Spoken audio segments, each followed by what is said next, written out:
vast networks of messages designed to defend against predators, acquire mates, and obtain food. There is a staggering diversity of ways in which animals can communicate. From microscopic bacteria to the largest animals on Earth, the ability to relay information has often determined the very survival of a species. This is the story of communication.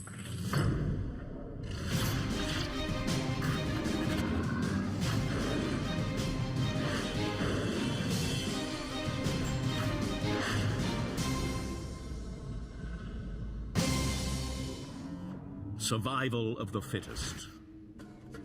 That basic tenet of evolution implies that in the animal kingdom, it's every creature for itself. To ensure their own survival, animals rely on a vast array of communication methods. Visual, chemical, vocal, and gestured. How effectively animals communicate can mean the difference between life and death. These researchers are investigating the lines of communication between prey and their predators. In this experiment, a snake is given a choice between two frogs. Which will it eat? The message of the poisoned dart frog is loud and clear. My bright, colorful skin is toxic. I am a deadly meal. The other frog isn't communicating anything at all.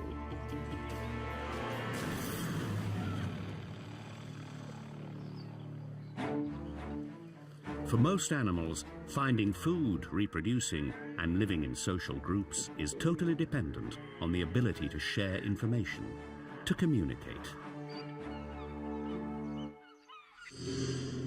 And our world today is entirely dependent on an organized flow of information. But humans aren't the only species whose lofty status in the natural world is owed to its power of communication. Communication was also the evolutionary engine for creatures that first appeared 150 million years ago. A type of insect that would ultimately become one of the most numerous organisms on the face of the Earth. Ants. There are a lot of ants in the world. If you took all the land animals and put them on a scale together and weighed it, 20% of what you just weighed would be the big pile of ants sitting on the scale. But what can explain how such small, defenseless creatures became such evolutionary giants? Deborah Gordon and her colleague Mike Green have spent years investigating the collective power of ants. What continues to fascinate me about ants is how such limited, apparently inept individuals in the aggregate can do such amazing things. Few creatures work as tirelessly or cooperatively as ants. Their intricate nests are like mini cities, measuring meters in width and depth. Their engineering feats appear to be the result of rigid organization. But how do they remain organized, and how do they communicate? At first glance, an ant colony resembles a human building site, where workers carry out specific tasks. The ant world features the same specialization. There are patrollers who search for food, and foragers who harvest food once it's found, and the cleanup crew who sweep the nest for dead ants.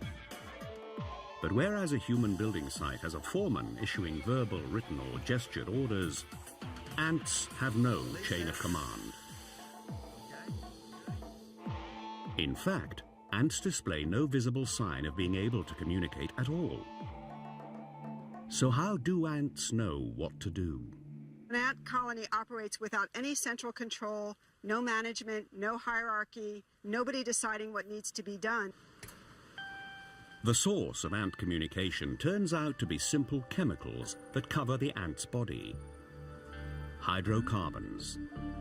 A hydrocarbon is just a type of molecule that's made up of carbons and hydrogens. They're commonly found on the surface of not only ants, but all kinds of insects, especially social insects. Hydrocarbons emit an odor, and many social insects use them to communicate a very basic piece of information.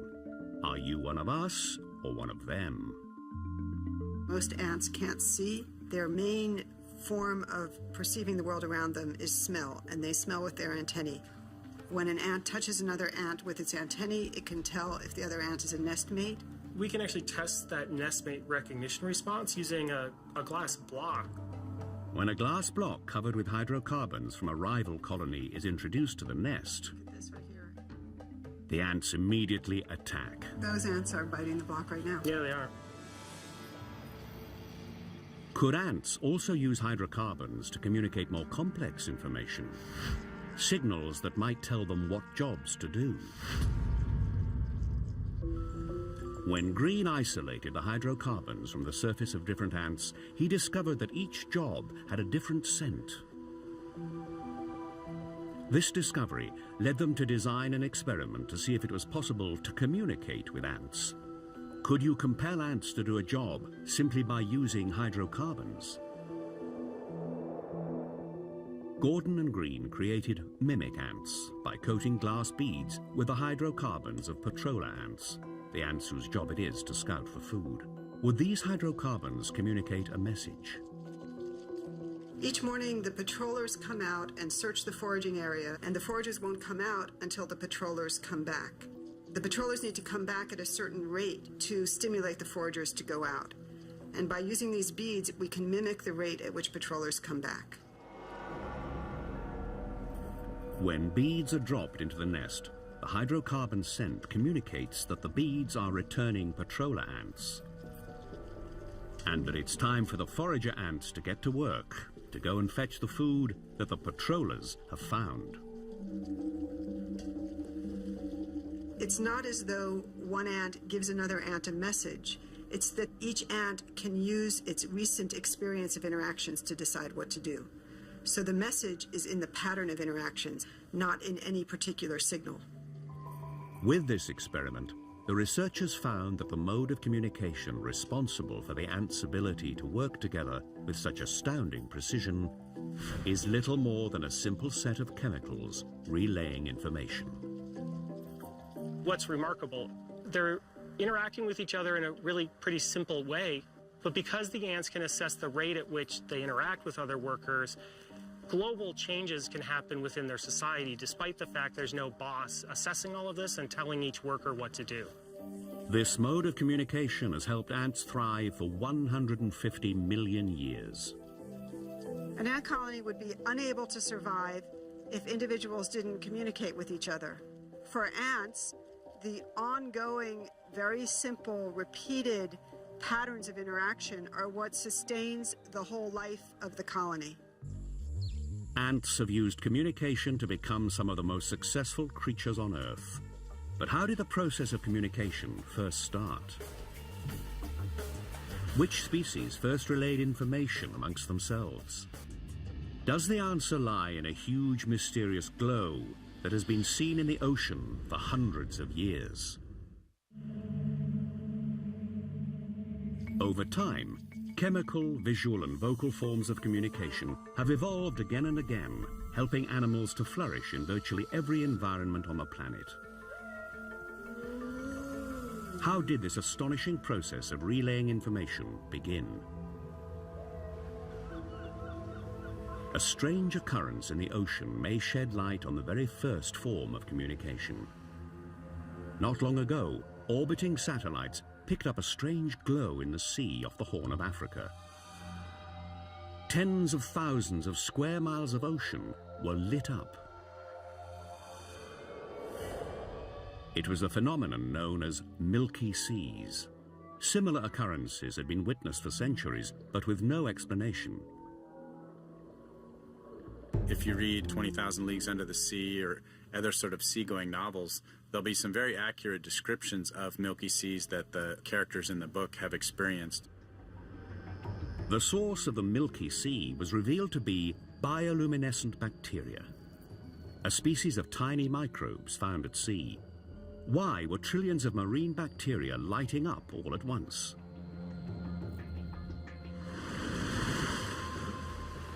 Molecular biologists investigated the phenomenon and made an amazing discovery. Bacteria talk to each other. Bacteria do communicate.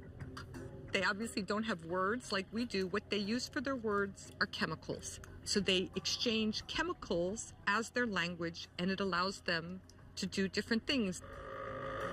Molecular biologist Bonnie Bassler studies how individual bacterium release chemical molecules to signal their presence to other bacteria. As they're growing and dividing, they're making and releasing small molecules that you can just think of like hormones or pheromones.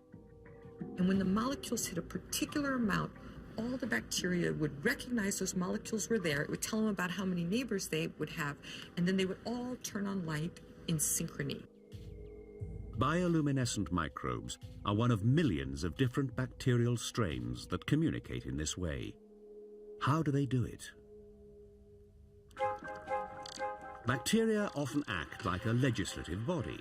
Wilson of Ohio. To achieve anything important, they need to work as a group. And to do this, they first need a quorum, the presence of a critical number of individuals who emit molecules to each other. So we call this phenomenon quorum sensing. The bacteria vote with these little chemical votes. They count the vote, and then the entire group acts together. But what would a single-cell bacterium, an organism that reproduces by itself, need to communicate? They need communication because they need to be able to carry out tasks that are too hard for the individual. They need it exactly the same way we often need to get groups together to accomplish things that we just couldn't do by ourselves because they're too hard. Some bacteria communicate to find each other so that they can hunt together. Others communicate to launch collective attacks on our bodies. And these bacteria off the coast of Africa turn bioluminescent in the ocean. One bacteria makes a little bit of light that's not going to be perceived, but if they all glow together, you get perceivable light. So, what are bioluminescent bacteria trying to communicate? Incredibly, while many creatures use communication to avoid their predators, these bacteria are lighting up to attract fish to eat them. In the case of bacteria, they actually live inside the guts of other animals. So for them to be eaten by a fish is actually a favorable thing. They want to be in that intestinal environment. When they get together in these colonies, they produce a glow, and some fish will be attracted to that light and come along and eat it. The product of the Earth's most primitive organisms, milky seas, are believed to be a remnant of the planet's very first communication. But for Bassler, talking bacteria are about far more than bioluminescence. The way they communicate reveals how cells, the building blocks of complex life, first came together. Bacteria, because they have chemical communication, we think that they invented the way that groups of organisms or cells work together to do things cooperatively. Such cooperation among cells is what creates and maintains the organs that run our complex bodies. The mechanisms bacteria use to do this chemical communication are very analogous to the strategies used by the different cells in your body to make groups and to carry out particular tasks, like your kidney cells and your heart cells and your muscle cells. In the billions of years since bacteria first relayed information, life forms have become more complex. And the process of chemical communication has been refined and manipulated by a variety of different species, all with the same purpose: survival. These California ground squirrels use chemical scents that they secrete to mark their territory. But by doing so, the squirrels unwittingly communicate their whereabouts to their main predator, the rattlesnake. Rattlesnakes have an amazing sense of smell that they use to hunt their prey.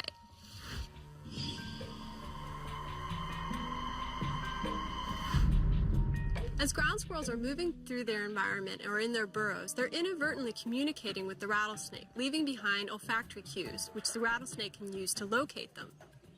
Biologist Barbara Klukis has long studied the relationship between these two animals. She knew that for rattlesnakes, the scent trail left behind by squirrels was like having GPS directions straight to their burrows. So how could squirrels possibly survive and thrive when their main predator had turned their own communication system against them? Klukas wondered whether the answer lay with a curious behavior that she'd witnessed in the wild. Squirrels chewing on rattlesnake skins that had been shed. There you go. So he's going to start chewing on it. It's kind of a sticky paste if you get it wet, the shed skin. And they'll sort of lick their flank a bit, and then they'll move to their tail. To Klukas, this observation was a revelation. Squirrels were trying to cloak themselves in the scent of their enemy, a form of deceptive communication. But were the snakes falling for the trick? We had an idea that the snake scent application served an anti-predator function, but we wanted to directly ask the predator to see if it was affected by adding rattlesnake to squirrel scent. Using snake skins and squirrel fur that Klukas had collected in the field, she prepared 2 samples.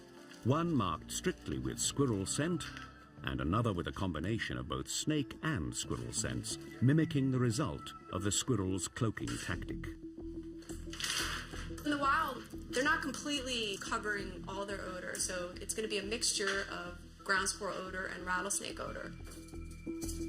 Klukas was then ready for her subject, one of the deadliest snakes in the world. The northern Pacific rattlesnake. Snakes pick up scents differently to mammals. They smell with their tongue, using its forked shape to direct air molecules towards a sensory organ on the roof of their mouths. For Klukas, the frequency and speed with which the snake flicked its tongue would let her know if it had locked onto the squirrel's scent.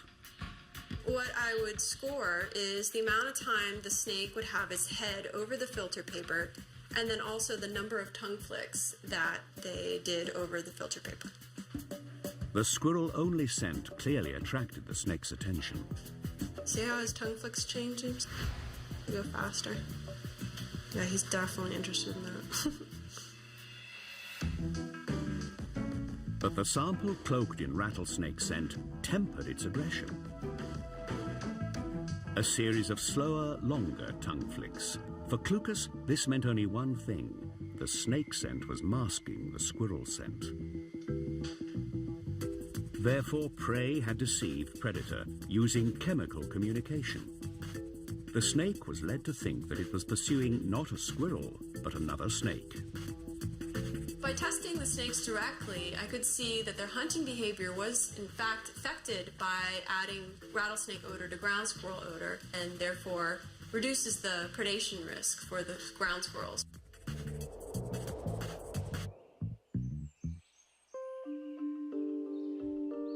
Billions of years after it was invented, ground squirrels have advanced chemical communication, using it to outwit their predators and ensure their own survival. Communication is the basis of predator-prey interactions, and ground squirrels, by applying snake scent to their body, are manipulating this communication and gaining a major advantage over rattlesnakes. For sending instructions or evading predators, chemical communication can be key. But such subtle messages can get lost in the shifting currents of the big blue sea. For long-range communication, some animals evolved a more powerful way of getting their message across. Sound. Each year in Cape Coral, Florida, residents encounter an unexplained phenomenon. A deep series of sounds rattle the walls of their waterside homes. It would be like dum, dum, dum, dum, all through the house. For years, the source remained a mystery, until word reached David Mann, an oceanographer at the University of South Florida. We heard through the grapevine that people were hearing these strange sounds at night in their houses. One of my grad students, Jim Locascio, actually went down to the city council meeting and said, I know what it is, I can tell you what it is. One night, Locascio took his research boat to Cape Coral to prove his theory. He brought with him one instrument, a waterproof microphone, the perfect tool to pinpoint the surprising source of the sound. Come out on the water and it's a peaceful night. It's quiet. We really don't hear anything except the gentle rocking of the waves. But if we put a hydrophone under the surface of the water and we use a simple handheld speaker, we experience an entirely different landscape. The culprit Locascio discovered was a fish, one with an apt name, the black drum. Locascio had long known that male drumfish are some of the loudest creatures in the sea. He also knew that they didn't make that noise for the sake of it. They were communicating with one another. These are all males advertising themselves to females that will ultimately choose who they mate with. For a male drum, being loud increases their chance of passing on their genes. The males are making this sound going ba-boom, ba-boom, ba-boom to attract females, and they like to do that between 7 and 2 a.m., just when people are trying to go to bed. So the sounds are so loud, they travel right through the seawall, up into the house. It's amazing. You can go out into the driveway of these houses, put your head down, and hear the sound of the fish coming from 100 yards away. But why is sound such a powerful channel of communication in the ocean? Light is in short supply in the sea. Chemicals quickly dissipate. But for sound, water acts as the ultimate conductor. Sonic signals pass between the dense molecules of water like an electric current, traveling further and 5 times faster than on land. Sound for animals that live underwater travels great distances and weakens very little over those distances. And so it's no surprise to learn that many marine animals rely on sound as a communication channel. Scientists have long known that fish make an array of noises, from clicks to chirps to croaks. It's likely that their common ancestors, the first fish who evolved 500 million years ago, couldn't produce such sounds.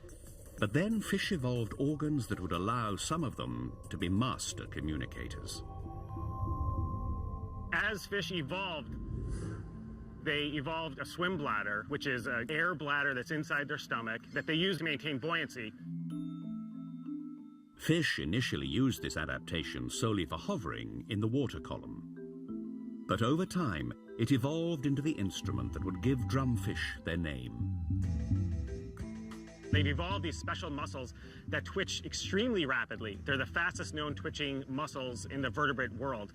And they basically contract their muscles together and beat the swim bladder like a drum.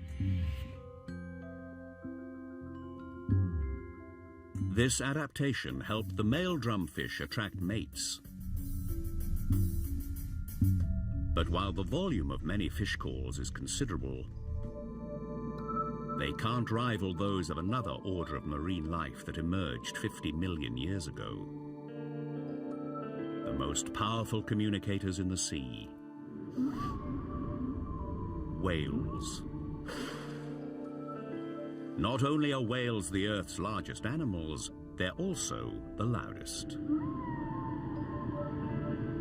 Their ghostly songs resonate throughout the oceans and can exceed the decibel level of a supersonic jet engine. How and why have whales developed such an ear-splitting method of communication? What do whales communicate to each other? And how has it played a role in the survival of these enormous animals? It's the beginning of the 21st century, and we've only really just been listening to the ocean on a proper scale for less than a decade. So we're in the early stages of discovering what is actually going on with the communication system of whales. Wide-ranging and few in number, whales have been elusive research subjects. But Chris Clark, a bioacoustics expert at Cornell University, wondered if he might be able to decipher the messages in whale communication. From here up is already connected. But in order to do that, he had to work out a way to track them. Collaborating with other marine research groups, he devised a way to eavesdrop on whale conversations. We designed and developed these auto detection buoys so we can get information back rapidly over the satellite system. We also distribute a network of bottom units, these pop-ups, that collect data continuously. The pop-ups are positioned to capture every whale call within a 300-mile radius off the coast of New England. You ready? 1, 2, 3. Once the pop-ups are retrieved, the recordings are sent to Clark's lab at Cornell. He and his team are then able to use the whales' calls to precisely map their movements.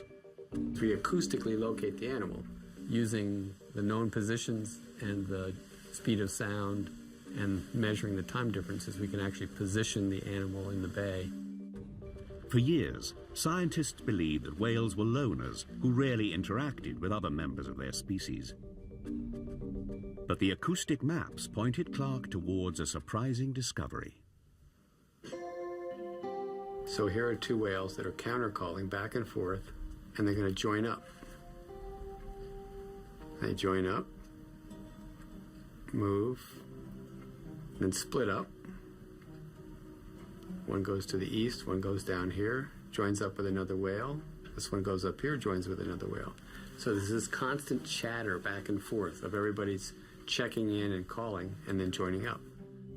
Clark's data reveals that these whales are actually social animals that travel in loose-knit groups to share food and find available mates. But unlike other social animals that live and travel in close proximity, whales traverse huge swathes of open water. If you look at these animals from a satellite and you watch them over time, you see them moving as a cohesive body of individuals. It's an acoustic herd, and the herd is spread over 100,000 square miles. To communicate over these large distances, whales developed powerful low-frequency calls. With the right conditions, the bass notes of some whales can traverse entire oceans. I can hear a whale that's singing off of the coast of Canada when I'm in Puerto Rico.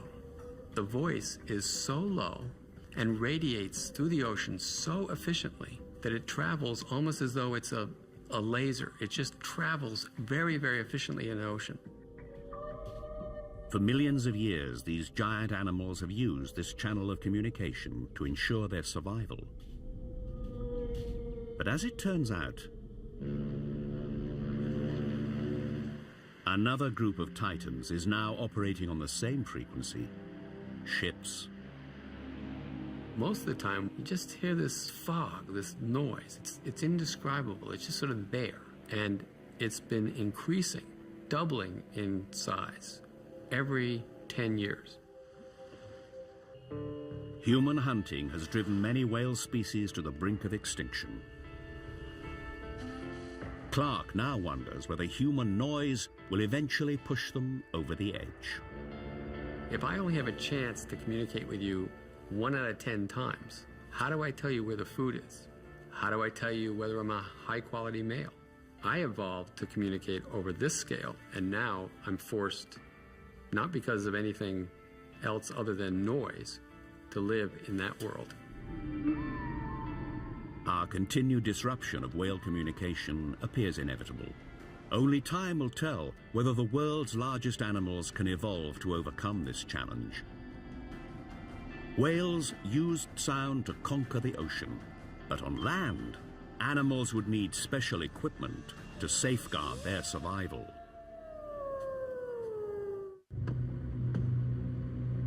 They are one of the most successful and feared predators on the face of the earth: wolves. For millions of years, the wolf has evolved in packs, subscribing to the old adage of there being strength in numbers, to ensure their survival. But with individual wolves patrolling large stretches of land in search of food, the pack relies on one thing to keep it together: vocal communication. Wolf howls can travel up to 6 miles.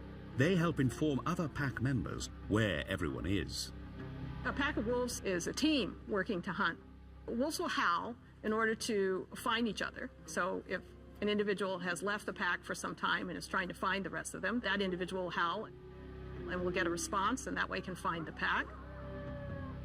Wolves even use howling as a form of defense to appear more powerful than they are. Wolves as a group, as packs around the den site, have group howls to communicate to neighboring packs, hey, we're here and listen to how big we are. Wolf howls and every mammal cry have a 350 million year history that began when ancient creatures called tetrapods first moved from water to land. It turns out that sound travels a lot better in water than on land. And so when animals moved onto land, they had to develop a whole new audio toolkit and new ways of producing sound. Life on land demanded new audio equipment, an amplifier. What evolved in many animals was a voice box or larynx, an organ with membranes that vibrate, making noise when air is pushed through them. Voice boxes allowed land dwellers to communicate by projecting sound waves through the air. A voice box would develop in almost all land animals, including humans. Wolves would use this new communication equipment to help make them stronger predators. But it would be one species' desire to reproduce that would drive it to develop a voice box more advanced than any other on the planet. Birds. Each spring in woods everywhere, male songbirds begin singing in an attempt to woo females. To succeed, they need a method of communication that can penetrate dense forest. One of the benefits of using sound over using visual signal, especially in an area like this where visual signals quickly get blocked by trees or leaves or other things, is that sound can permeate throughout an area in a very three-dimensional kind of way. The key to bird communication lies in its incredibly sophisticated voice box.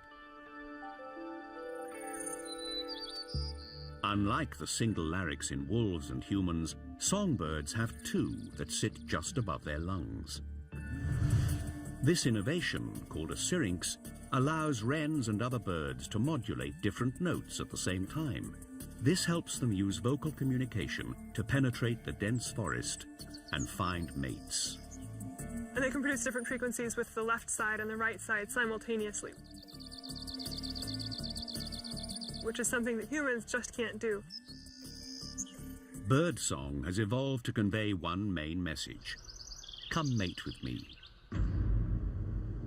Far more sophisticated communication systems have evolved in chimps, whales, and dolphins. But new research suggests that there's one animal that may have surpassed every other mammal, except us, in its language skills. It's a tiny, nearly defenseless rodent, the common prairie dog. The language-like properties of prairie dogs are probably the most sophisticated animal language that has been described to date. Kon Slobodchikov of Northern Arizona University has been decoding prairie dog chirps for 20 years.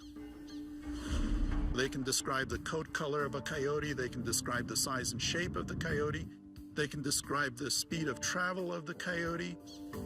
It's a tonal language system, kind of like Chinese and some of the Native American languages, where changing the tones changes the meaning. Can these simple-looking creatures really be using highly sophisticated communication? There are hints that prairie dogs are surprisingly intelligent. They live in massive communities with underground tunnels that can stretch for miles. Prairie dog towns are kind of like medieval cities, where there are marauders coming in, robbers coming in, and like in a medieval city, there are sentinel animals that are watching for predators. Prairie dogs have many predators to fear, and they respond to each in a different way. Here's a call for a hawk. Usually it's a single chirp. When the alarm goes up for a hawk, the prairie dog stands bolt upright. This is the call for coyote.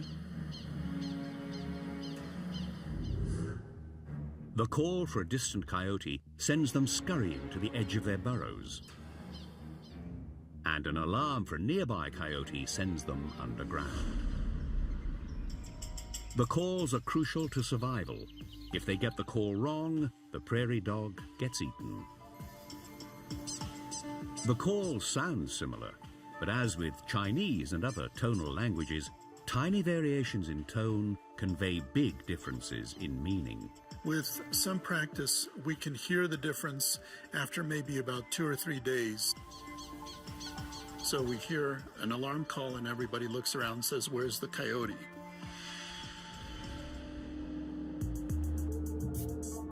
Over the years, Slobodchikov and his team have compiled a dictionary of prairie dog by simulating different predator attacks and recording the calls.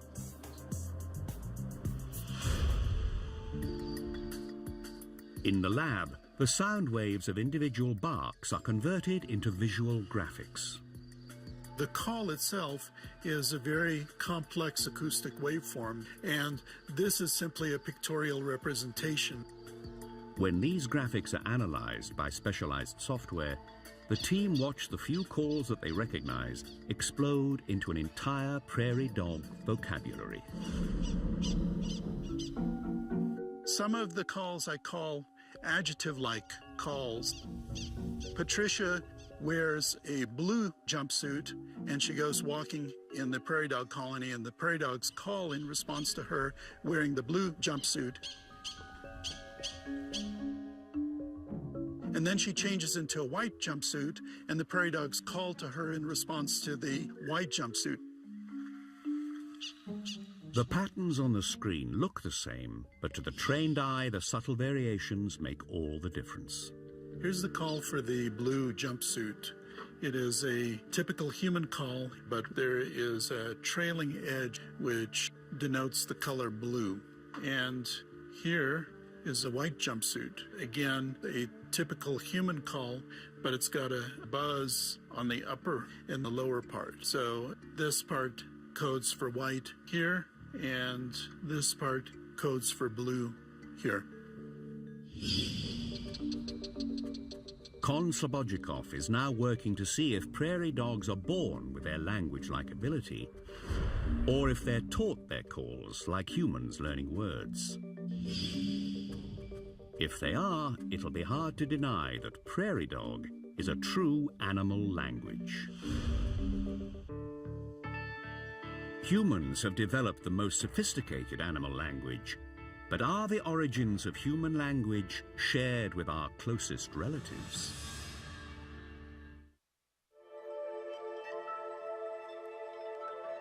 Our ancestors managed to invent the most sophisticated form of communication on Earth.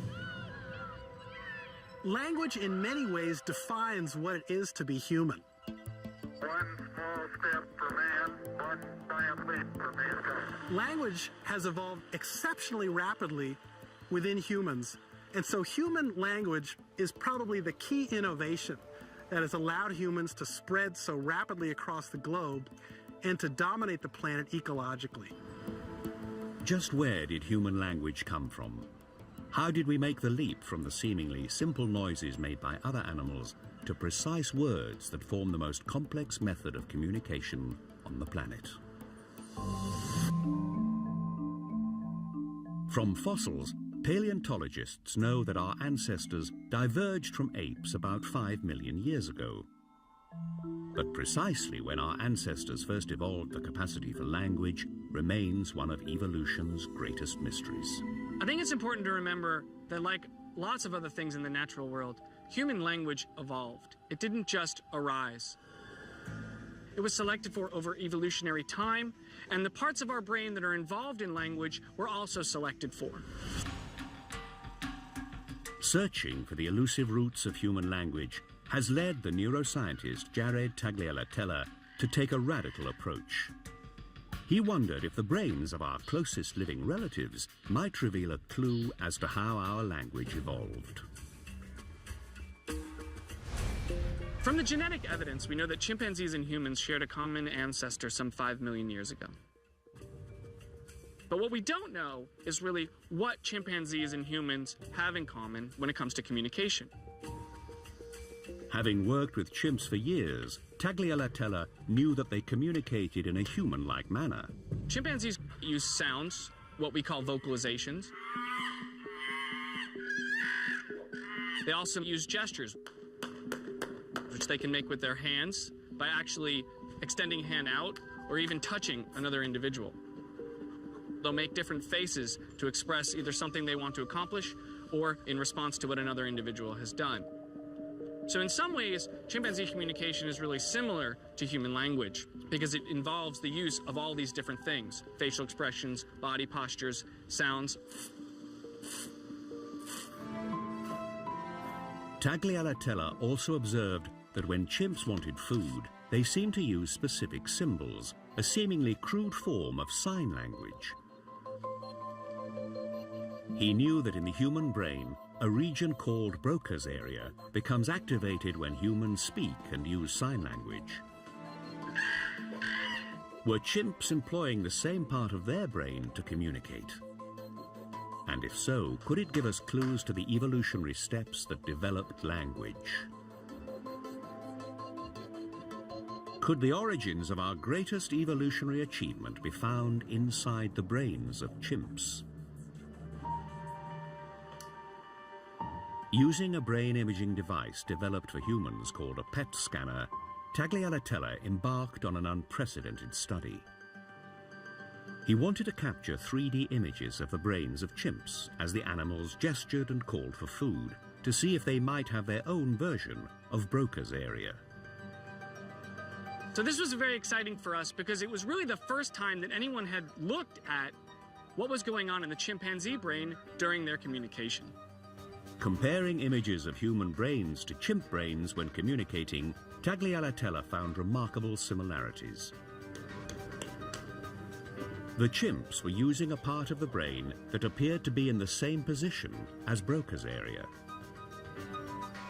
It's been thought that these areas that are involved in speech production, in language production, arose just in humans and probably weren't present before we split with chimpanzees. What this tells us is that maybe these parts were already used for communication, even before we had human language. And so this really changes how we think language may have evolved or how language may have come to be. Language may have its roots in a relative that our earliest ancestors split from 5 million years ago. But if humans and chimps share the same language center in their brains, why were humans the only species to ultimately develop language? What we still don't really know is why did humans set off on this unprecedented trajectory? Why did natural selection just keep selecting on bigger and bigger brains, 3 times as large as a chimpanzee's? Clearly, along the course of evolutionary time, complexity in our communication was selected for, as was increased complexity in our brain. But the real answer as to why this may have happened, we're really not sure. What could have been the pressures that led our ancestors to evolve language? Was it an adaptation for living in large numbers? A need to band together in a hostile world? For now, scientists can only speculate. Although we might be on the cusp of understanding why we stand alone in our capacity to express complex ideas, to write down our thoughts, or to reason with each other, this much is clear. Communication, even in its most basic of forms, provides all creatures, great and small, with a powerful strategy for survival.